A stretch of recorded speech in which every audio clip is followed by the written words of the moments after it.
கரூர் அந்த சம்பவத்துக்கு பிறகு ஏடிஎம்கே பிஜேபி கூட்டணிக்கு விஜய் வரப்போறாரு. இப்படிப்பட்ட ஒரு ஆட்சியை வீழ்த்த வேண்டும் என்று சொன்னால் எல்லோரும் இணைய வேண்டும் என்று பாஜகவும் அஇஅதிமுகவும் தாவேகா உட்பட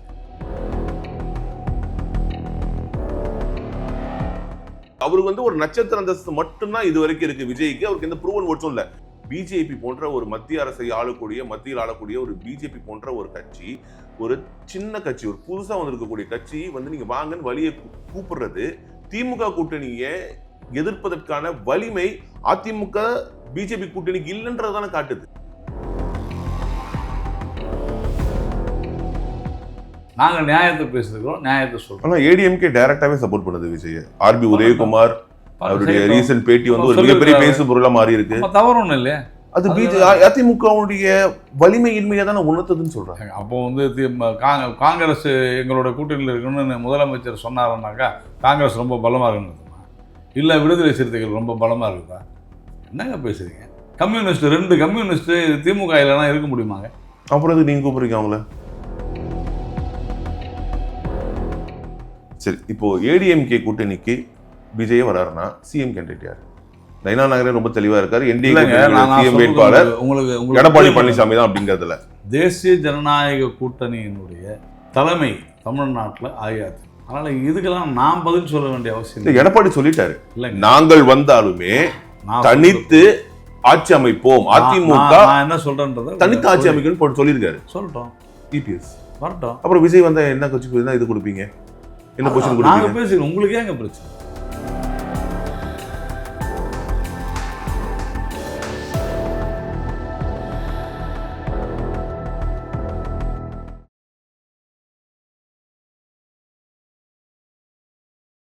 வணக்கம். ப்ரோவோக் பாலிடிக்ஸ் நிகழ்ச்சிக்கு உங்களை வரவேற்பதில் மகிழ்ச்சி. இன்றைய சிறப்பு நேர்காணலில் நம்முடன் இருப்பவர் தமிழ்நாடு பிஜேபியினுடைய தலைமை செய்தி தொடர்பாளர் திரு நாராயணன் திருப்பதி அவர்கள். வணக்கம். கரூர் அந்த சம்பவத்துக்கு பிறகு தமிழ்நாடு அரசியல் களத்தில் ஒரு நிறைய மாற்றங்கள் நிகழ்ந்து வருவதை பார்க்க முடியுது. குறிப்பாக எல்லாராலும் பேசப்படக்கூடிய ஒரு முக்கியமான விஷயம், ஏடிஎம்கே பிஜேபி கூட்டணிக்கு விஜய் வரப்போறாரு அப்படிங்கிறது. இது இந்த பேச்சுவார்த்தை அந்த லெவலில் இருக்குது, இந்த லெவலில் இருக்குது அப்படின்லாம் சொல்கிறாங்க. இதில் எந்த அளவுக்கு உண்மைத்தன்மை இருக்குது? இந்த பேச்சுவார்த்தை ஒருவேளை உண்மை இருந்துச்சுன்னா அது எந்த அளவில் இருக்குது? அதாவது ஏதோ இப்பொழுதுதான் இந்த மாற்றம் நடைபெறப் போகிற மாதிரியான ஒரு தோற்றம் உருவாக்கப்பட்டிருக்கிறது. நாம் தொடர்ந்து 1 வருட காலமாகவே சொல்லி வருகிறோம். திராவிட முன்னேற்ற கழகத்தை வீழ்த்த வேண்டும் என்று சொன்னால், இந்த ஒரு தோல்வியுற்ற ஒரு அரசாங்கத்தை நாம் அகற்ற வேண்டும் என்று சொன்னால், அதை அகற்ற வேண்டும் என்று நினைக்கக்கூடிய அனைவருமே ஒரே அணியில் இணைய வேண்டும், தேசிய ஜனநாயக கூட்டணியில் வர வேண்டும் என்று தொடர்ந்து சொல்லி வருகிறோம். அதனுடைய நீட்சியாகத்தான் நாம் இப்போது பார்க்கிறோம். குறிப்பாக கரூர் சம்பவத்திற்கு பிறகு அந்த விவகாரத்தில் திராவிட மாடல் திமுக அரசு அல்லது திமுக நடந்து கொண்ட விதம் உறுதியாக ஒரு மாற்றத்தை உண்டு செய்திருக்கிறது அப்படின்றதில் எனக்கு ஒன்றும் மாற்று கருத்து இல்லை. ஏனென்று சொன்னால், இவ்வளவு ஒரு தவறாக ஒரு எதேச்சாதிகாரமாக ஒரு அரசாங்கத்தினால் பாசிச தன்மையோடு நடந்து கொள்ள முடியுமா? இப்படிப்பட்ட ஒரு ஆட்சியை வீழ்த்த வேண்டும் என்று சொன்னால் எல்லோரும் இணைய வேண்டும் என்று பாஜகவும் அஇஅதிமுகவும் தாவேகா உட்பட எல்லா கட்சிகளுமே நினைக்கும். அதன் அடிப்படையில் தான் இது போன்ற செய்திகள் அல்லது வதந்திகள் உங்களுக்கு வருகிறது. இதில் டிஎம்கேவோட பாட்டு என்ன? அதில் என்ன ஃபாசிசம் இருந்துச்சு? டிஎம்கே அவங்களுடைய கடமையை செஞ்சுருக்காங்க. ஒரு அரசா அவங்க எப்படி செயல்படணுமோ அதை கரெக்டாக தானே செஞ்சுருக்காங்க. சிஎம்ஓ தான் கிளைம் பண்ணிட்டாரு. பல கட்டங்களில் பெருந்தன்மையோடு விஜய்க்கு ஆறுதலாகவும் பேசியிருக்காரு ராஜேந்திர பிரசாத். இப்போது ஒரு விஷயம் புரிஞ்சுங்க, ஒரு அரசியல் கட்சி ஒரு கூட்டம் நடத்துகிறது அப்படின்னு சொன்னால் அது அரங்க கூட்டமாக இருந்தால் காவல்துறையிடம் அனுமதி பெற வேண்டிய அவசியம் இல்லை. என் கட்சியில் நான் கூட்டம் நடத்துகிறேன், பிரச்சனை இல்லை. பொது இடத்துல பொதுமக்களுக்கான ஒரு கூட்டம், அதற்குத்தான் அனுமதி வாங்குகிறோம். எதற்கு அனுமதி வாங்குகிறோம்? அதற்கு அங்கு வரக்கூடிய மக்களுக்கு பாதுகாப்பு வழங்க வேண்டிய பொறுப்பு யாரிடம் இருக்கிறது? தமிழ்நாடு காவல்துறை. அப்போ அதில் தவறிழைத்திருக்கிறது காவல்துறை. அந்த இடத்துல அங்கே சட்டம் ஒழுங்கு இவங்க 10,000 பேர் வருவாங்கன்னு சொல்றாங்க. இது பல வாட்டி பேசியாச்சு. 10,000 பேர் வருவேன்னு சொல்றாங்க. அதுக்கான இடத்தை தேர்வு செஞ்சு கொடுத்துருக்காங்க. 2 நாள் மணிக்கு மீட்டிங் அதெல்லாம் நடக்குது. அதனால எந்த பிரச்சனையும் இல்லை. ஒரு அன்கண்ட்ரோல்டு அன்ஆர்கனைஸ்ட் கிரௌட் இருக்கும்போது என்ன பண்ண முடியும்? நான் சொல்றது அனுமதி எதற்காக வாங்கினார்? எதற்கு அனுமதி? பாதுகாப்பு கேட்டும் அனுப்பி இருக்காங்க. அப்போ அதை கொடுக்க வேண்டிய ஒரு கடமை யார்? விஜய் 7 மணி நேரம் வந்ததுதான் தாமதமா வந்ததுதான் காரணம். சிஎம்ஏ சொல்றாரு, உங்க கடமையை செய்யுங்க. உங்கள் கடமையை நீங்கள் செஞ்சீங்களா, நீங்கள் அலோவ் பண்ணீங்கல்ல, நீங்கள் வந்து 3லேருந்து 10 வரைக்கும் டைம் கொடுத்துருக்கீங்க, அதுக்குள்ளே தானே வந்திருக்கிறாங்க. சட்டவிரோதமாக அதனால் அவங்க 12 மணிக்கு வருவாருன்னு அவங்களே பேட்டியில் சொல்லியிருக்காங்க. இல்லை அதை விடுங்க, நான் சொல்கிறது 3 to 10 சொல்லியிருக்கிறாங்க. சரி, மக்கள் வராங்க, காவல்துறை தானே அதை சரி செஞ்சுருக்கணும். அது ஒரு பொது இடம், தயவு செஞ்சு புரிஞ்சுங்க. மறுபடியும் நான் வந்து லீகலாக பேசுகிறேன். நீங்கள் எதற்காக அனுமதி வாங்க வேண்டும்? அது விஜய் அவர்களுடைய ரசிகர்களாகவோ அல்லது தொண்டர்களாகவோ மட்டுமே நீங்கள் கருதிவிடக்கூடாது, கருதிவிட முடியாது. ஏனென்றால் அது கட்சியினுடைய கூட்டமாக இருந்தால் அனுமதி வாங்க வேண்டிய அவசியம் இல்லை. அது பொதுக்கூட்டம், மக்களுக்கான கூட்டம், பொதுமக்களுக்கானது. அப்போ அதற்கு பாதுகாப்பு கொடுக்க வேண்டிய கடமையும் பொறுப்பும் காவல்துறைக்குத்தான் இருக்கிறது. 50 பேருக்கு ஒரு போலீஸ் போட்டோன்னு சொல்றாங்களே. அப்போ ஏன் நீங்கள் நான் என்ன சொல்கிறேன், அப்படியே அவங்க சொல்கிறது உண்மையாகவே இருக்கட்டும், அப்புறம் எப்படி நீங்கள் ஃபெயில் ஆனீங்க? அதுவும் உங்களுடைய தவறு தானே. இதில் கவர்மெண்டோட ஃபெயிலியர் மட்டும் எப்படி பார்க்க முடியும்?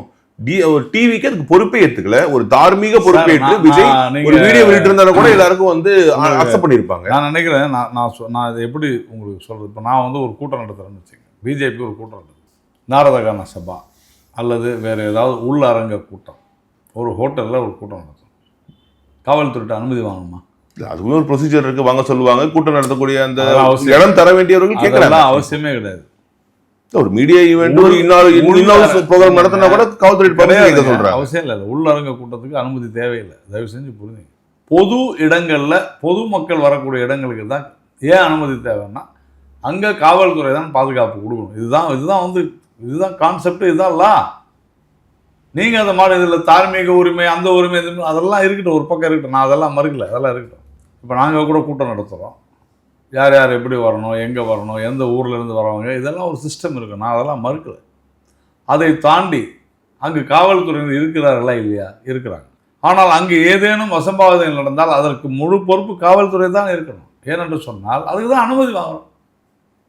அது பொது இடத்துல நடக்கக்கூடிய எங்களுக்கு உண்டான அரசியல் கட்சிகளுக்கு உண்டான ஜனநாயக உரிமை அது.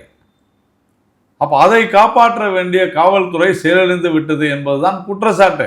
சிபிஐ விசாரிச்சுட்டு இருக்காங்க. அதுல வந்து யார் மீது தப்புன்றது தெரிய வர போகுது. நான் சொல்றது புரிஞ்சுக்க மாட்டேங்கிறீங்க சார். இங்க யார் மேல தவறா இருந்தாலும் அதை இன்சூர் செய்திருக்க வேண்டிய, அங்க அசம்பாவிதம் நடக்காமல் இருந்திருக்க வேண்டிய பொறுப்பு அந்த மாவட்டத்து நிர்வாகத்தை தான் இருக்கிறதுன்றதை புரிஞ்சுங்க. சிபிஐ இல்லை, அந்த எஃபிஐயே வந்து விசாரிச்சாலும் அதுதான். தயவு செஞ்சு புரிஞ்சுங்க. அப்போ கண்டிப்பா கவர்மெண்ட் மேல தப்புன்றதான் சிபிஐ என்கொயரியுடைய முடிவா இருக்கும் நீங்க கணிக்கிறீங்களா? லீகலா என்ன சார், நான் மறுபடியும் அதான் சார் கேட்குறேன். அப்போ இனிமேல் ஒரு காரியம் பண்ணுங்க, இந்த அதே இடத்துல இனிமேல் நாங்க யாரும் பொறுப்பு எடுக்க மாட்டோங்க, அனுமதியெல்லாம் வாங்க வேணாம். யாரும் அதுக்கு தானே ஒரு எஸ்ஓபி கொண்டு வரதுக்கு தானே பேசிட்டு இருக்காங்க. நான் கேட்பது ஒன்று தான், நாங்களாம் பொறுப்பு எடுத்துக்க முடியாது, அனுமதியை கேட்க வேணாம், கட்சி பொறுப்பு எடுத்துக்கலாமே. சரி, அனுமதி கேட்க மாட்டோம், ஓகேவா? அது எஸ்ஓபியில் என்ன கொண்டு வராங்கன்றத பொறுத்து பார்த்துக்கலாம். நான் கேட்டது அப்போ அனுமதி கேட்டது அன்னைக்கு இருந்த சட்டம் நீங்கள் ஒத்துக்கிறீங்க, நிச்சயமா கரெக்டா? அப்போ அன்னைக்கு பாதுகாப்பு கொடுக்க வேண்டியது காவல்துறை தான்றது நீங்க ஏத்துக்கிறீங்க. நிச்சயமா பாதுகாப்பு அவ்வளவுதான். இல்ல அவங்க கொடுத்தாங்களா இல்லையான்றதே விவாதமே இருக்கு. இது பாதுகாப்பு கொடுக்கல நீங்க சொல்றீங்க, அவங்க சைடுல பாதுகாப்பு கொடுத்தோம், போலீஸ் பாதுகாப்பு கொடுத்தோம்னு சொல்றாங்க. நீங்க அதை செயல்படுத்தவில்லைன்ற உங்களால அதை நிர்வகிக்க முடியும். விஜய் ரொம்ப ஃபர்ஸ்ட் பேசும்போது தேங்க் பண்ணாரு, எங்களை வந்து அந்த பைபாஸ் ரோட்ல இருந்து இங்க கூட்டு வந்து இந்த இடத்துக்கு விட்டதே காவல்துறை தான், அவங்க இல்லைன்னா இதை வந்து வந்திருக்கவே முடியாது, அவ்வளவு கூட்டம் அப்படின்லாம் பெருமையா பேசினாரு. பாராட்டினா மட்டும் உங்களுக்கு சந்தோஷம். அவரே பாராட்டினாரு. அதுக்கப்புறம் விபத்து நடந்ததுக்கு அப்புறம், அந்த சம்பவம் நடந்ததுக்கு அப்புறம் இப்படி மாறிடுச்சு. நடந்தது ஒரு விபத்தாக வருது, விபத்துக்கு காரணம் யாருன்றதுதான் இல்லை. இது விபத்துன்றதை தாண்டி இப்போ வந்து இது ஒரு 41 உயிர்கள் வந்து பலியாகி விட்ட அந்த துயரத்தையும் தாண்டி இது வந்து ஒரு அரசியலாக்கப்பட்டு வருது. இது நிறைய பேசப்படுது. அரசியலாக்கியது திமுக, பிஜேபி, அதிமுக எல்லாருமே இதை வந்து அரசியலாக தான் பார்த்துட்டு இல்லைங்க. இது அரசியலாக்கியது யாருன்னா முதலமைச்சர் மு.க. ஸ்டாலின் தான். சார் அவர் விஜய் வரல அந்த இடத்துக்கு, ஆனா வந்து போனாங்க. நான் சொல்றேன் சார், அதிகாலையில நட்ட நெடு ராத்திரியில 1 மணிக்கெல்லாம் அவர் போயிருக்கிறார். நான் வந்து வரவேற்கிறேன், பாராட்டுகிறேன், வாழ்த்துகிறேன், நன்றி சொல்லிக்கிறேன். போதுமா? சந்தோஷமா? முதலமைச்சரை நான் பாராட்டி பேசிட்டேன். அங்கிருந்து 5வது நாள் பல உயிர்கள் போயிருக்கின்றன. அவர் உடனடியாக நம்ம முதலமைச்சர் போனார், உடனடியாக வந்து நடவடிக்கை எடுக்கணும்னு சொன்னார், எல்லாமே நான் பாராட்டுகிறேன். அங்கிருந்து 5வது நாள் சென்னையில், அவர் இருக்கிறது எங்கே? சென்னையில். நடந்தது எங்கே? கரூரில். உடனடியாக போகிறார், அவ்வளோ தூரம் 400 கிலோமீட்டர் ட்ராவல் பண்ணி. ஆனால் சென்னையில் இங்கேருந்து ஒரு 15 கிலோமீட்டர் கூட இல்லை, எண்ணூரில் ஒரு விபத்து நடக்குது, 9 பேர் மரணம் அடைகின்றனர். வட மாநில தொழிலாளர்கள் எண்ணூர் அனல் மின் நிலையம். மினிஸ்டர்ஸ் தான் போனாங்களே. நான் சொல்கிறேன், ஏன் அங்கே நீங்கள் போனீங்க, அங்கே மினிஸ்டர்ஸ் மட்டும் அனுப்ப வேண்டியது சார். கரூர் துயரத்தை அதிகம் ஒன்றா போயிட முடியாது சார். ஒரு உயிர் போனாலும் 100 உயிர் போனாலும் ஒன்று தான். என்ன பேசுகிறீங்க சார்? இது வந்து ஒரு அரசியல் கட்சி நிகழ்ந்திருந்த இது வரைக்கும் நடக்காத ஒரு விஷயம். அரசியல் கட்சியில உயிர் போச்சு ஒரு தொழிற்சாலை விபத்து என்பது ஆங்காங்க நடந்துகிட்டே தான் இருக்கு. இல்ல நேற்று கூட வந்து ஒரு பஸ் விபத்துல ஒரு 20 பேர் இறந்து போனாங்க. நான் என்ன சொல்ல வந்தேன்னு புரிஞ்சு சொல்லுங்க. அப்போ அங்கே சரி இதுவாவது 15 கிலோமீட்டர். அவர் வீட்டில் இருந்து ஸ்டான்லி ஹாஸ்பிட்டல் எவ்வளோ தூரம்? ஒரு 10 நிமிஷத்தில் போயிடலாம். புரோட்டோக்கால் இருக்குது வரைக்கும் போயிடலாம். ஏன் உங்களால் போய் பார்க்க முடியாது? ஏன் பார்க்கவில்லை? 9 உயிர்கள் போயிருக்கின்றன, 9 குடும்பங்கள். அது இந்த 41 பேர் தமிழ்நாட்டில் நம்முடைய தமிழ் சொந்தங்கள். அந்த 9 பேர் அஸ்ஸாமில் இருந்து வந்திருக்கிறோம். அந்த எத்தனை இதை விட பயங்கரம். அந்த உடல்களை எடுத்துகிட்டு போகணும், 1000 பிரச்சனை. உடனடியாக இதெல்லாம் அனௌன்ஸ் பண்ணார். நான் அதெல்லாம் ஒன்றும் சொல்ல. ஆனால் நீங்கள் ஏன் போய் பார்க்கவில்லை? ஏன் பார்க்கலன்னா அவங்க இங்கே ஓட்டு போட மாட்டாங்க. இப்போ சிஎம் வந்து அரசியல் ஓட்டு அரசியலுக்காக பார்த்தாங்க. அதான் சொன்னேன் முன்னாடி நீங்க சொன்ன ஒரு விஷயம். கரூர் சம்பவத்துக்கு அப்புறம் தான் திமுகக்கு எதிரான ஒரு அணி வந்து உருவாக்கணுன்ற அந்த விஷயத்தை கட்டமைக்கிறாங்கன்னு சொன்னீங்க. ஆனா விஜய் அவர்கள் இதற்கு முன்பு பீசாலை மாநாட்டிலையும் சரி, மதுரை பாராபத்தில் நடந்த மாநாட்டிலையும் சரி, அதுக்கப்புறம் தொடர்ந்து அவர் மேற்கொண்ட மக்கள் சந்திப்புகளையும் சரி, பிஜேபியை ரொம்ப கடுமையாக விமர்சிச்சிருக்காரு. தன்னுடைய கொள்கை எதிரி பாஜக, பாசிச பாஜகன்னு ரொம்ப கடுமையாக பேசியிருந்தாரு. அதே மாதிரி அதிமுகவையும் வந்து அதிமுக இன்னைக்கு வந்து கட்சியோட நிலைமையை பாருங்க எப்படி அடிமைப்பட்டு கிடக்கு பிஜேபி கிட்ட அப்படின்லாம் வந்து ஓப்பனாகவே கிரிட்டிசைஸ் பண்றாரு. அதிமுக தொண்டர்கள் வந்து இன்னைக்கு யாருக்கு ஓட்டு போடணும்னு தெரியாம தவிச்சிட்டு இருக்காங்க. அவங்களுக்கு தெரியும் 2026 யாருக்கு ஓட்டு போடணும் அப்படின்ற ஒரு கடுமையான விமர்சனங்கள் வந்து முன் வச்சிருக்காரு. அந்த கட்சியோட ஏன் வந்து தேர்தல் நினைக்கிறீங்க? அப்போ அந்த டைம்ல நடக்கல நல்லா இருக்கும் புரிஞ்சுக்க முடியும். கூட்டணி அப்படின்னு சொல்றது தேர்தல் காலங்களில் வரும். ஒவ்வொரு கட்சிக்கும் ஒரு விவகாரங்களில் கொள்கையில் பல நிலைப்பாடுகள் இருக்கும், பல கொள்கைகள் இருக்கும். திராவிட முன்னேற்ற கழகத்தோடு எங்களுக்கு 1999 2004 வரைக்கும் நாங்களே கூட்டணியில் தான் இருந்தோம். பிஜேபியோட இல்லைன்னு யாராலையும் மறுக்க முடியாது, என்னாலையும் மறுக்க முடியாது, யாராலையும் மறுக்க முடியாது. அன்னைக்கு கருணாநிதி அவர்களுக்கு பாஜகவின் மீது எப்படிப்பட்ட ஒரு பாசம் இருந்துச்சுன்னு சொன்னால், பாஜகவை மாதிரி ஒரு மத சார்பற்ற கட்சி இல்லைன்னு பேசக்கூடிய நிலைமையில தான் அவர். ஒருவேளை அன்னைக்கு வந்து பிஜேபி உண்மையிலேயே வாஜ்பாய் தலைமையிலான பிஜேபி அந்த அரசு சொல்லுங்க பாஜக வந்து மதசார்பன்மையோட இருந்துச்சு அப்படின்றத வந்து நிறைய பேர் சொல்லியிருக்காங்க. ஆனா இன்று அந்த நிலைமை மாறி இருக்கு அப்படின்றத முன்வைக்கிறாங்க. மாத்திக்கிட்டாங்க, ஒரு வருஷத்துலேயே மாத்திக்கிட்டாங்க. நீங்க இங்க வராதிங்க, அங்கேயே இருக்கு. 2005 மாத்திட்டு தான் காங்கிரஸ் போறாங்க. ஒவ்வொரு அரசியல் கட்சிகளுக்கும் பல நிலைப்பாடுகள், கொள்கை வேறுபாடுகள் இருக்கும். தேர்தல் காலத்தில் ஆட்சி அமைப்புக்கும் பொழுது மக்களுக்கு எந்த ஆட்சி வந்தால் நல்லது, எந்த ஆட்சி வராவிட்டால் மக்களுக்கு அது பயன் விளைவிக்கும் அப்படின்றது தான் அஜெண்டாவாக இருக்கும். அதன் அடிப்படையில் இன்றைக்கி இந்த திமுக அரசு வீழ்த்தப்பட வேண்டிய அரசு. இப்போ இன்றைக்கி காலையில் நம்ம பேசிக்கிட்டு இருக்கிறது, இன்றைக்கி காலையில் சேலத்தில் ஒரு பெரிய பாலம், முக்கியமான சாலை, அந்த பாலத்தில் ஒரு ஆளை அடித்து 3 இளைஞர்கள் அடித்து உதச்சி மிரட்டி கையில் இருந்த செல்ஃபோனு காசெல்லாம் பிடிங்கிட்டு போகிறாங்க. இத்தனைக்கும் அந்த பாலத்தில் அவ்வளோ டிராஃபிக் போயிட்டுருக்குது, மக்கள்லாம் போயிட்டு வந்துட்டுருக்காங்க. அதில் வந்து இல்லை பியூட்டி என்னன்னு கேட்டீங்கன்னா, இது வந்து ஒரு யூபியில் ஒரு ஜர்னலிஸ்ட் வந்து அடிச்சு கொண்டிருக்காங்க. முடிச்சிடறாங்க. நான் என் ஊரை பற்றி பேசிட்டு இருக்கிறேன். நீங்கள் உங்களோட பிஜேபி ஆளக்கூடிய மாநிலங்கள் அதில் நடக்கிறதே இல்லையா அந்த சம்பவங்கள்லாம்? தனியாக பேசுவோங்க.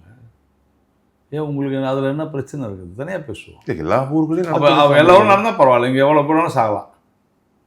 குற்றங்கள் நடக்குதானே செய்யுது எல்லா ஊர்லேயும். எப்படி நடக்குது, எங்கே நடக்குது? அமைதி பூங்காவான தமிழகம் யார் சொன்னது? நீங்கள் தானே சொன்னீங்க. நான் தான் சொல்ல வந்தேன். நான் என்ன சொல்ல வந்தேன்றதை கூட நீங்கள் மறுச்சிட்டீங்க. அதில் ஒரு தொலைக்காட்சியில் அது ஒரு அந்த அந்த காட்சியை ஒளிபரப்பி அங்கே சில பேர் பேசிக்கிறாங்க. அப்போது ஒருத்தர் சொல்கிறார், நான் பார்த்துட்டு தாங்க இருந்தேன், ஏதோ போதையில் இவங்க ஏதோ அடிச்சுக்கிறாங்கன்னு நினச்சேங்க, அதனால் நான் போய் தலையில்லைங்க. இந்த அடித்து உதைச்சது கூட நீங்கள் சொல்கிறதுபடி எல்லா இடத்துலையும் நடக்குதுன்னலாம். ஆனால் ஒரு காமன் மேன், ஒரு பொது மனிதன் சொல்கிறான், போதையில் இவங்க வந்து ஏதோ அடிச்சுக்கிறாங்கன்னு நினச்சேன்னா காலையில் 8 மணிக்கோ அல்லது 7 மணிக்கோ போதையில் தமிழகம் தள்ளாடி கொண்டிருக்கிறது என்பது ஒரு சாதாரண சீனா இன்னைக்கு ஆயிருக்குது. அது புரிஞ்சுங்க. அதுக்காக வந்து அதிமுக பிஜேபி கூட்டணிக்கு விஜய் வந்தா திமுக வீழ்த்த முடியும் அப்படின்னு இன்னைக்கு இருக்கக்கூடிய டேஞ்சர் என்னவோ அதுதாங்க பார்க்க முடியும். அதுதான் இன்னைக்கு விஜய்க்கு ஒரு ப்ரூவன் ஓட்ஸ் கிடையாது. விஜயோடைய கட்சியும் இல்ல ஒரு முடிச்சிடுறேன். கேடில் முடிவு இல்ல சார், விஜய்க்கு இன்னைக்கு ஒரு கட்சியினுடைய கட்டமைப்பே இல்ல. அதாவது ஒரு பொருத்த தலைமறைவாகிறத வந்து பார்த்துருக்க ஒரு அரசியல் கட்சி சம்பவத்துக்கு பிறகு ஒரு கட்சியே இன்னைக்கு தலைமறைவாயிடுச்சுன்ற விமர்சனம் முன்வைக்கப்படுது. விஜய் கட்சிக்கு இந்த கரூர் சம்பவத்துக்கு அப்புறம் நம்ம வந்து அது என்ன எதை உணர்த்துதுன்னா, அந்த கட்சிக்கு ஒரு அடிப்படை கட்டமைப்பே இல்ல அப்படின்னு விஜய் கட்சியில இருக்கவங்களே ஃபீல் பண்ணக்கூடிய அளவுக்கு இருக்கு. அவருக்கு ப்ரூவன் அவருக்கு வந்து ஒரு நட்சத்திர அந்தஸ்து மட்டும்தான் இது வரைக்கும் இருக்கு விஜய்க்கு. அவருக்கு எந்த ப்ரூவன் ஓட்டும் இல்ல. 52 கால அனுபவம் உள்ள ஒரு அதிமுக போன்ற ஒரு கட்சி, பிஜேபி போன்ற ஒரு மத்தியில் ஆளக்கூடிய ஒரு பிஜேபி போன்ற ஒரு கட்சி, ஒரு சின்ன கட்சி, ஒரு புதுசா வந்திருக்கக்கூடிய கட்சி வந்து நீங்க வாங்கன்னு வழியை கூப்பிடுறது, திமுக கூட்டணியை எதிர்ப்பதற்கான வலிமை அதிமுக பிஜேபி கூட்டணிக்கு இல்லைன்றதான காட்டுது. நான் தான் உங்களுக்கு முதலே சொன்னேன், நாங்கள் கடந்த 2 வருடங்களாகவே சொல்லிக் கொண்டிருக்கிறோம், திமுகவை எதிர்க்க வேண்டும் என்கிற எல்லா கட்சிகளும் ஓரணியில் திரள வேண்டும். நாங்கள் எல்லா கட்சிகளையும் தான் சொல்லுவோம், விஜய் மட்டுமே சொல்லுவோம், எல்லாரையும் தான் சொல்லிக்கிட்டு இருக்கிறோம், இப்பயும் சொல்லிடுறோம். திமுகவில் இருக்கக்கூடிய கட்சிகளே வரணும்னு சொல்கிறோம்.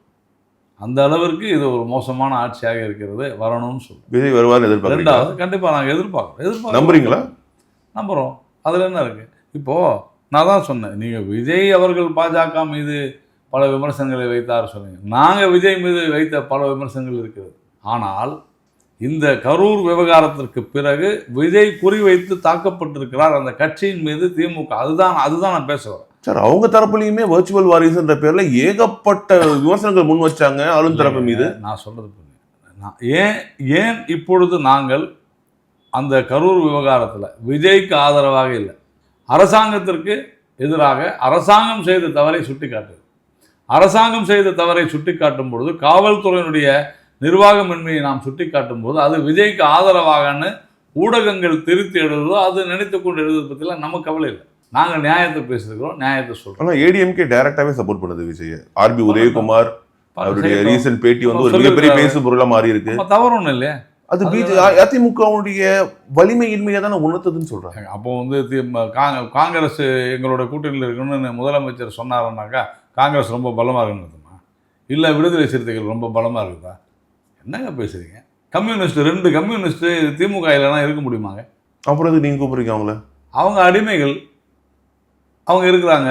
நாங்கள் ஒரு அரசியல் கட்சி அழைக்கிறோம். அதிமுக பலம் வாய்ந்த கட்சி.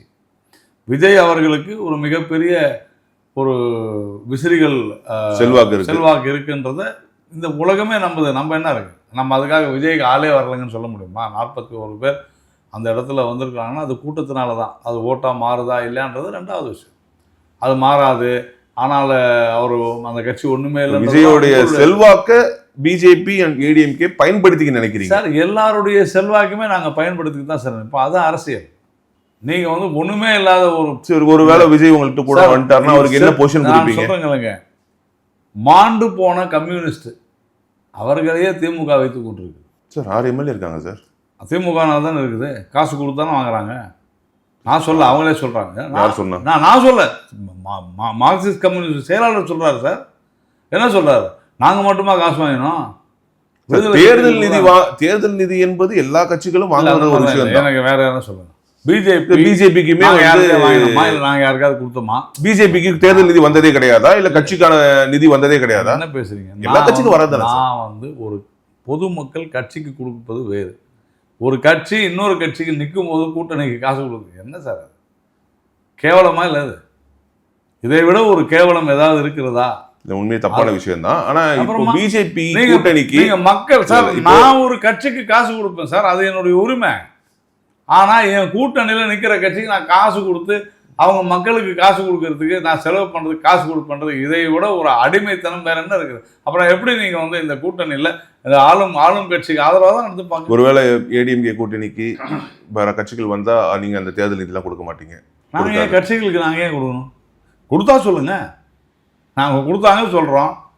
நீங்கள் ஒருவேளை வந்தால் கூட ஏடிஎம்கே கூடயும் கம்யூனிஸ்ட் கட்சிகள் வந்து இங்கே கூட்டணி வச்சுருந்துருக்காங்கல்ல, அப்போ கொடுத்தா மாதிரி தெரியல. இருந்தால் சொல்லுங்கள், அதுவும் தப்புன்னு சொல்கிறேன். ஆனால் இல்லையே.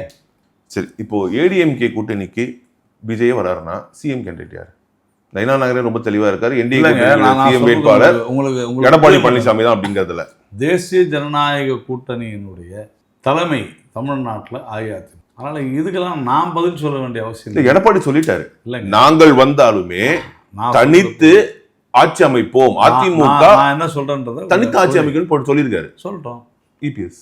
வரட்டும். அப்புறம் விஜய் வந்தா என்ன கட்சி தான் இது கொடுப்பீங்க, என்ன பொசிஷன் நாங்கள் கொடுப்பீங்க? பேசிக்கிறோம், உங்களுக்கு ஏங்க பிரச்சனை? இல்ல சார், விஜய் வந்தாருன்னா நான் அவருக்கான சொல்றது மக்கள் ஒரு எதிர்பார்ப்பாங்கல்ல, விஜயே ஒரு சிஎம் கேண்டிடேட்டா அது பாக்குறாங்க. அவருக்கு தெரியாதா? விஜய்க்கு தெரியாதா? கூட்டணிக்கு துணை வர முதலமைச்சர் கொடுத்துடலாம். நான் என்ன கேட்குறேன், விஜய்க்கு தெரியாதா? தெரியும். எங்களுக்கு தெரியாதா? தெரியும். திரு எடப்பாடி பழனிசாமி அவர்களுக்கு தெரியுமா? தெரியாதா? தெரியும். நீங்கள் அதை பற்றி கவலைப்பட வேண்டிய அவசியம் இல்லை. இந்த மக்கள் நான் இருப்பாங்கல்ல. எங்களுடைய நோக்கம் ஒன்று தான், திமுகவை வீழ்த்த வேண்டும், வீழ்த்தது. அதன் பிறகு என்ன வருதுன்றா அப்புறமா பார்ப்போம், மீதியை வெள்ளித்திரையில் காண்கின்ற மாதிரி தேர்தலுக்கு ரிசல்ட்டுக்கு பிறகு பாருங்கள், அவ்வளோதான். இப்போ ஒருவேளை திமுக கூட்டணிக்கு எதிராக ஒரு அணி அமைக்கப்படுது அப்படின்னா யார் யாருக்கு என்னென்ன பொசிஷன் அப்படின்றத டெரைவ் பண்றதுல ஒரு பிரச்சனை வரதானே செய்யும். அது எப்படி வரும்? என்னென்ன பொசிஷன் ஏடிஎம்கே என்ன பொசிஷன் சார்? அதெல்லாம் நீங்கள் ஏன் சார் கவலைப்படுறீங்க? அதெல்லாம் பேச்சுவார்த்தை பேசி அவங்களே சுமூகமாக எல்லாருமே பேசி தீர்த்துப்பாங்க. நீங்கள் ஏன் கவலைப்படுறீங்க? நடுவில் பவன் கல்யாண் தொடர்பான ஒரு செய்தி ஒன்று வந்துச்சு. பவன் கல்யாண் விஜய்க்கு ஃபோன் பண்ணி பேசினாரு, பிஜேபி கூப்பிட்டாரு, இதுக்கு பின்னாடி பிஜேபி தான் இருக்கு அப்படின்னு. பவன் கல்யாண் பேசக்கூடாதா? பேசலாம். ஒரு மாநிலத்தினுடைய துணை முதலமைச்சர், ஒரு அரசியல் கட்சியினுடைய தலைவர், தேசிய ஜனநாயக கூட்டணியில் இருக்கக்கூடிய ஒரு முக்கியமான ஒரு கட்சியினுடைய தலைவர் பேசட்டும், அதில் என்ன இருக்கு? பேசலாம், தப்பு இல்லை. ஆனா நீங்க விஜய்க்கு செல்வாக்கு இருக்குன்றது ஒரு பக்கம் உண்மையா இருந்தாலுமே கூட விஜய் இன்னைக்கு செயல்படவே இல்லையே சார். அந்த கரூர் சம்பவம் நடந்து ஒரு மாதம் ஆக போகுது, இன்னைக்கு வரைக்கும் அவர் வெளியே வரல. புரிஞ்சுங்க, அந்த கட்சி அப்படியே செயலிழந்து இருக்கு. ராஜேந்திர பிரசாத் நடந்திருப்பது ஒரு மிகப்பெரிய சோகம்ன்றதுல மாற்றுக்கிறது. அதிலும் ஒரு புதிதாக தொடங்கப்பட்ட ஒரு கட்சி, இதுவரை தேர்தலை கூட சந்திக்காத ஒரு கட்சி. அப்படிப்பட்ட ஒரு கட்சியில் ஒரு 41 பேர் இறந்திருக்கக்கூடிய அந்த அவர்கள் நடத்திய கூட்டத்தில் 41 பேர் இறந்திருக்க ஒரு சம்பவம் என்பது உண்மையிலேயே அதிர்ச்சிகரமானது தான், ரொம்ப கஷ்டமாக தான் இருக்கும். அப்போது அதிலிருந்து மீள்வதற்கு அவர்களுக்கு நேரம் தேவைப்படுகிறதா? சார் அவர் சோகத்தில் இருப்பார் சார், விஜய் இருப்பாரு, அந்த 2ஆம் கட்ட தலைவர்கள் இருக்காங்க, அவங்க வரல. நான் சொல்றது கட்சியினுடைய 3ஆம் கட்ட தலைவர்கள், 4ஆம் கட்ட தலைவர் தொண்டர்கள் போய் நின்றுக்கலாமே சார். அது சம்பவம் எடுத்து உண்மையிலேயே அதை நீங்கள் அவர்களிடத்தில் தான் கேட்கணும். அவங்க ஸ்ட்ராட்டஜி என்ன, அவங்களுடைய அவங்க இல்ல, நான் எதுக்காக உங்கள்கிட்ட அதை கேட்கறேன்னா, அப்படிப்பட்ட ஒரு கட்சியை நீங்க இவ்வளவு தூரம் வலிந்து கூப்பிடுவது என்பது ஆச்சரியமா இல்லையா ஒரு பிஜேபி ஒரு பெரிய கட்சிக்கு? இல்லை, அப்படி இல்லை. நீங்க அவங்க ஏன் போகல? இப்போ உதாரணத்துக்கு நான் அதாவது தொலைக்காட்சி மற்றும் பத்திரிகைகளின் செய்திகளின் அடிப்படையில் சொல்கிறேன், அந்த மாவட்ட செயலாளரை கைது செய்கிறது யார்? காவல்துறை. புஷி ஆனந்த், நிர்மல்குமார் 2 பேரையும் தலைமறைவுன்னு சொல்றாங்க. ஆனால் 15 நாள் வரவே இல்லை, 16 நாள் அந்த கோர்ட்ல தீர்ப்பு வந்ததுக்கு அப்புறம் இங்க வந்தாங்க, வழக்கு பதிகிறாங்க. நான் என்ன கேட்குறேன், அது தேவையா? இப்போ நாம் யார் பொறுப்பு அப்படின்றதுல இங்கே ஒரு பெரிய டிஸ்பியூட்டே இருக்குது. இதுக்கு அந்த கட்சி பொறுப்பேற்க வேண்டுமா, அல்லது அனுமதி கொடுத்து பாதுகாப்பு கேட்டு பாதுகாப்பு கொடுக்கிறோம் என்று சொல்லி 500 காவல்துறையினரை வைத்தோம் என்று சொல்கிற காவல்துறை பொறுப்பேற்க வேண்டுமா? அப்படி வரும் பொழுது நீங்கள் அந்த கட்சியினரை நீங்கள் கைது செய்து விட்டால் என்ன நடக்கும்? அவர்கள் அதை லீகலாவே உங்களுக்கு தெரியாத விஷயம் கிடையாது. திரு நாராயண திருப்பதி அவர்கள் எந்த அளவுக்கு லீகலா ஸ்ட்ராங் என்பது எல்லாருக்குமே என்ன போட்ட பத்திரிகையாளருக்கு ரொம்ப நல்லாவே தெரியும். ஒரு கட்சி ஒரு கூட்டம் நடத்துது, அதுக்கு ஒரு அனுமதி கேட்கறாங்க. யார் பொறுப்பாளரா அங்க போடப்படுறாங்களோ, யார் பொறுப்பு எடுத்து அந்த கடிதத்தை கொடுக்குறாங்களோ, இந்த மாதிரி ஒரு சம்பவம் நடக்கும் பொழுது அதுக்கு அவர் தான் பொறுப்பேற்றுக்கணும். அந்த அடிப்படையில அவரை கைது பண்றாங்க. இது ரொம்ப சாதாரணமா இயல்பா நடக்குது. விதிமீறல்கள் இருந்தால் அவர்கள் மீது நடவடிக்கை எடுக்க வேண்டும். சம்பவம் என்னன்னா பாதுகாப்பின்மை அப்படின்றது விஷயம், அதுக்கு யார் பொறுப்புன்னு தான் விஷயம். உதாரணத்துக்கு 10 மணிக்கு மேல நீங்க அவங்களும் கேட்கறாங்கல்ல, நீங்க ஒரு இங்க கும்பமேளாக்கு அனுப்புனாங்களா, பெங்களூருக்கு அனுப்புனாங்களா, அங்கெல்லாம் நடக்காததா, மறுபடியும் அப்படின்ற மாதிரி அவங்க கேட்கறாங்க. எல்லா இடத்துக்கும் எல்லாரும் போனாங்க, பிஜேபி டெலிகேட்ஸ் போனாங்க. நீங்க என்ன சார், நாங்க என்ன எம்பி டெலிகேட்ஸ் வந்தாங்களா? கொஞ்சம் புரிஞ்சுங்க சார். அங்க ஒரு விபத்து நடந்துச்சு இல்ல, எங்க ஆட்சி அதை கரெக்டா ஹேண்டில் பண்ணுச்சு, நீங்க ஹேண்டில் பண்ணல, அவ்வளவுதான். பிஜேபி டெலிகேஷன் ஏன் போனோம்? அங்கே ஆட்சியே பிஜேபி ஆட்சி தான், நாங்கள் ஹேண்டில் பண்ணோம் கரெக்டாக. ரொம்ப சிம்பிள் இது. இதில் என்ன பெருசாக நீங்கள் பிஜேபி டெலிகேஷன் ஏன் போகணும்? இங்கே நீங்கள் சரியாக முறையாக நீங்கள் நடவடிக்கை எடுக்கலன்றது தான் குற்றச்சாட்டு. கரு சம்பவத்தை விடுங்களேன், விஜயனுடைய அந்த அரசியல் என்னவா இருக்குன்றது ஒரு மிகப்பெரிய ஒரு கேள்வியாக இருக்குது. இப்போ ஏடிஎம்கேவும் சரி, பிஜேபியும் சரி, விஜய் இந்த பக்கம் வந்துட மாட்டாரா அப்படிங்கிற அந்த ஒரு ஒரு நிலை வந்து இருந்துகிட்டு இருக்குன்றது தான் வந்து பொதுவாக வந்து பார்க்கப்படுது. நிறைய பத்திரிகையாளர்கள் அதான் சொல்லிட்டு இருக்காங்க. எப்படியாவது இவங்க வந்து விஜயை வந்து தங்களுடைய கூட்டணிக்கு இவங்க கூட்டு வந்துடும் சொல்றாங்க. ஆனா விஜயோட அரசியல் என்னவா இருக்குன்ற ஒரு விஷயம் இருக்குல்ல. இப்போ கரூர் சம்பவத்துல அவர் வந்து தோண்டு கிடக்கிறார், சோகத்துல இருக்கார். அதெல்லாம் வந்து ஏற்றுக்கொள்ள வேண்டிய விஷயம். நிச்சயமா அவருக்கு வந்து ஒரு டைம் ஸ்பேஸ் தேவைப்படும் இருந்து வர்றதுக்கு. ஆனா இன்னைக்கு வந்து டெல்டா மாவட்டங்கள்ல அதிக மழை பெஞ்சு நெல் பயிர்கள் வந்து மூழ்கி இருக்கு. விவசாயிகள் கஷ்டத்துல இருக்காங்க. லாஸ்ட் டைம் ஒரு திருவாரூர்ல பேசி அட்ரஸ் பண்ணும்போது அந்த 40 ரூபா மேட்டர் அவர் தான் அட்ரஸ் பண்றாரு. அவர் சொன்ன விஷயம் தான் அது. 40 ரூபா வந்து ஒரு மூட்டைக்கு வந்து எக்ஸ்ட்ரா வாங்குறாங்க அப்படின்ட்டு அவர் தான் வந்து இன்னைக்கு வந்து ஃபர்ஸ்ட் ரைஸ் பண்றாரு அந்த ஒரு இஷ்யூவே. அதுக்கப்புறம் அது ஒரு பேசு பொருளா விவாத பொருளா மாறுது. அங்க இருக்கக்கூடிய திமுக மாவட்ட செயலாளர் வந்து ஒரு விளக்கம் கொடுக்குறாரு, அமைச்சருக்கு விளக்கம் கொடுக்குறாங்க. இப்படி ஒரு பெரிய இஷ்யூவே டிபேட்டை கிரியேட் ஆச்சு இவர்னால. ஆனா இன்னைக்கு அவர் போய் நின்றுக்கலாம்ல அந்த விவசாயிகளுக்கு ஆதரவா. ஒரு கால ஆய்வு எடப்பாடி பழனிசாமி போறாரு, துணை முதலமைச்சர் போறாரு, எல்லாரும் போறாங்க. ஒரு ஒரு டிபேட் கிரியேட் ஆகுது, இதை பத்தி பேசுறாங்க. ஆனா இதை ஃபர்ஸ்ட் இந்த விஷயத்த சொன்னவர் விஜய் எதுவுமே பேசல, ஒரு ட்வீட் கூட இல்ல, எதுவுமே பண்ணாம அமைதியா இருக்காரு. நீங்க நாராயணன் திருப்பதி இல்ல நாராயண திருப்பதி ஏன் இதை கேட்கறேன்னா, விஜய் போன்ற ஒரு அரசியல் அனுபவமே இல்லாதவரை வந்து கூப்பிடணும். I am not a spokesperson either for Vijay or for டிவிக்கு. தயவு செஞ்சு புரிஞ்சுங்க. யார் பதில் சொல்ல வேண்டுமோ அவர்களிடத்தை கேளுங்க, அவங்க எதனா பதில் வச்சிருப்பாங்க. நீங்க என்ன ஒரு மூத்த அரசியல்வாதி எதனால அவர் போலன்னு நினைக்கிறீங்க? நான் மறுபடியும் சொல்றேன், 41 பேர் இறந்தது என்பது, அதுவும் அவர்களுடைய பொதுக்கூட்டத்தில் நடந்தது என்பது மிக மிக அதிர்ச்சிகரமான விஷயம்தான். டெல்டா மாவட்டம் அதாங்க. அதனால நான் வந்து அதை விமர்சனம் பண்றேன். இப்போ எனக்கு வந்து அது அவசியம் இல்லை. நம்மை பொறுத்தவரையில இப்போ இது வந்து எதற்காக விஜய் ஏன் சொல்லலை அப்படின்றது ஒரு கேள்வியா எனக்கு தெரியல. அது முக்கியம் இல்லை. இந்த அரசாங்கம் ஏன் இந்த தண்ணீரில் மூழ்கும் அளவிற்கு செய்திருக்கிறது, மிக மோசமான நிர்வாகத்தை கொடுத்திருக்கிறது. நெல்லுக்கு 40 ரூபாய், ஃபுல்லுக்கு 10 ரூபாய், நெல்லுக்கு 40 ரூபான்ற ஒரு மோசமான ஒரு சூழ்நிலைக்கு ஏன் தள்ளப்படுது? சாராயம் விற்கும்போது, மக்களுக்கு விற்கும்போது 10 ரூபாய், நெல் வாங்கும்போது 40 ரூபான்ற லஞ்சம் தலைவிரித்து ஆடிக்கொண்டிருக்கிறது. இன்னைக்கு கிட்டத்தட்ட 4 லட்சம் மெட்ரிக் டன் நெல்லை வந்து வீணடிச்சிருக்கிறீங்க. 400 கோடி ரூபாய்க்கு மேல ஒருத்துள்ள மதிப்புள்ள இல்ல, தெளிவா இருக்குது எல்லாமே. ஆர்டிஐல இருந்து இது வரைக்கும், அதாவது வழக்கமா வந்து அக்டோபர் 1ஆம் தேதி தான் கொள்முதல் வந்து ஆரம்பம் குறுவை சாகுபடி. ஆனா செப்டம்பர் 1ஆம் தேதி ஆரம்பிச்சிட்டோன்றாங்க. நான் சொல்வது, நெல் கொள்முதல் நிலையங்கள்ல ஏன் வந்து இது மூழ்குதுன்னு சொன்னால், நீங்கள் சரியான முறையில் அதை பாதுகாக்கிறது இல்லை. இதுக்கெல்லாம் மத்திய அரசாங்கம் பணம் கொடுக்குது சார். ஒரு நாளைக்கு 2000 பேகு செய்யணும். இல்லை, மத்திய அரசு சீக்கிரமாக விரைந்து கொள்முதல் செய்யறதுக்கு அனுமதி கொடுக்கலன்றதான் அவங்க வைக்கக்கூடிய. நீங்கள் முன்னாடி கேட்கல, எப்படி டிஜிபி விவகாரத்தில் நீங்கள் முன்னாலே ரிட்டையர் ஆகிற போது தெரிஞ்சு கேட்காதீங்கன்னா அந்த மாதிரி தான் எதுவும். நீங்கள் செய்கிற தப்பெல்லாம் செய்வீங்க. ஸ்டோர் பண்ண உங்களால் ஸ்டோர் பண்ணுறது கூட உங்களுக்கு கெப்பாசிட்டி இல்லை. எங்கே போய் ஸ்டோர் பண்ணிருக்கிறாங்க? டாய்லெட்டில் ஸ்டோர் பண்ணுறாங்க சார். ஆனால் நாங்கள் வந்து கொள்முதல் ஒரு இடத்துக்கு இப்போ ஒரு கோவிலுக்கு சென்றிருந்தேன். அந்த கோவிலுக்கு முன்னால் தார்பாய் போட்டு மூடி வச்சிருக்காங்க. நான் என்னுடைய ட்விட்டர் பதிவுகளே போட்டேன். அப்படி தான் செய்யணுமா? அப்படி தான் செய்வீங்களா? கொள்முதல் நிலையங்கள் இல்லைன்றீங்களா? எங்கே போச்சு மத்திய அரசு கொடுத்த நிதியெல்லாம்? எங்கே? 1839 கொள்முதல் நிலையங்கள் இருக்கு. அப்புறமா ஏன் முழுகுது? இல்லை, அவருக்கு என்ன கிளைம் பண்ணுறாருன்னா, டெப்டி சிஎம், இது வந்து நாங்கள் கொள்முதல் பண்ணாம மூழ்கிற அந்த நெற்பயிர்கள், முளைத்த நெற்பயிர்கள் எல்லாமே வந்து வயல்ல அறுவடையே பண்ணல. அதை வந்து இவங்க வந்து கிளைம் பண்றாங்க, தவறான குற்றச்சாட்டு சொல்றாங்கன்றாரு. நீங்க கொள்முதல் நிலையங்கள்ல இருக்கக்கூடிய, ஏன்னா நீங்க நினைக்கிற மாதிரி இல்லை, விவசாயிகள் வந்து நெல்லை உற்பத்தி பண்ணி எடுத்துட்டு வந்த பிறகு அதை கொள்முதல் நிலையங்கள வைப்பாங்க. அதன் பிறகுதான் எடுப்பாங்க. நீங்க அந்த கொள்முதல் நிலையத்துக்கு எடுத்துட்டு வர்றதில்லை. அது எப்போ அக்கௌண்ட் ஆகுதோ அப்போ தான் இவங்களுக்கு வந்து கணக்கு வருது. அதை பாதுகாக்க வேண்டியது யாருடைய கடமைனா மாநில அரசினுடையது. 8 லட்சம் மெட்ரிக் டன் அளவுக்கு நாங்கள் வந்து அரவை மில்களுக்கு வந்து ரயில் மூலமாகவும் லாரிகள் மூலமாக அனுப்பிட்டோம். 2 லட்சம் தான் இருக்கு. 4 லட்சம் மெட்ரிக் டன்னு கடந்த 4.5 ஆண்டுகளில் வீணடிக்கப்பட்டிருக்கிறது.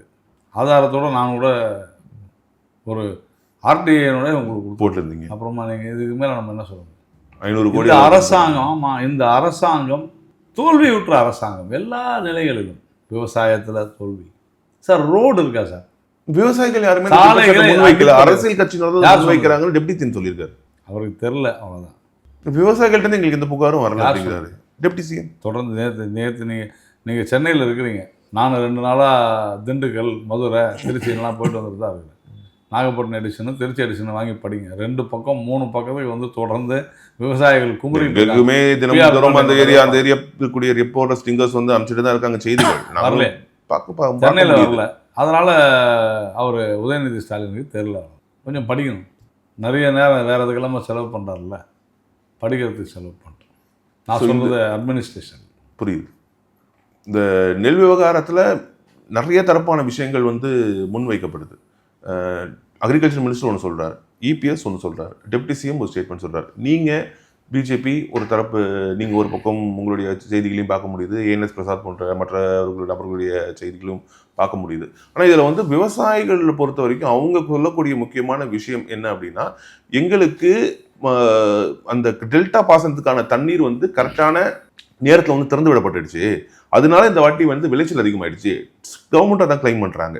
கடந்த ஆண்டை விட இந்த ஆண்டு 2 மடங்கு அளவுக்கு உற்பத்தி பெருகிருக்கு, அதனால் ஏற்படக்கூடிய இந்த விஷயம் தானே தவிர இதுல அரசுடைய ஃபெயிலியர் ஒன்றும் கிடையாது அப்படின்றாங்க. நீங்க உங்க திட்டமிடுதல்ல போலாது, அவ்வளவுதான்.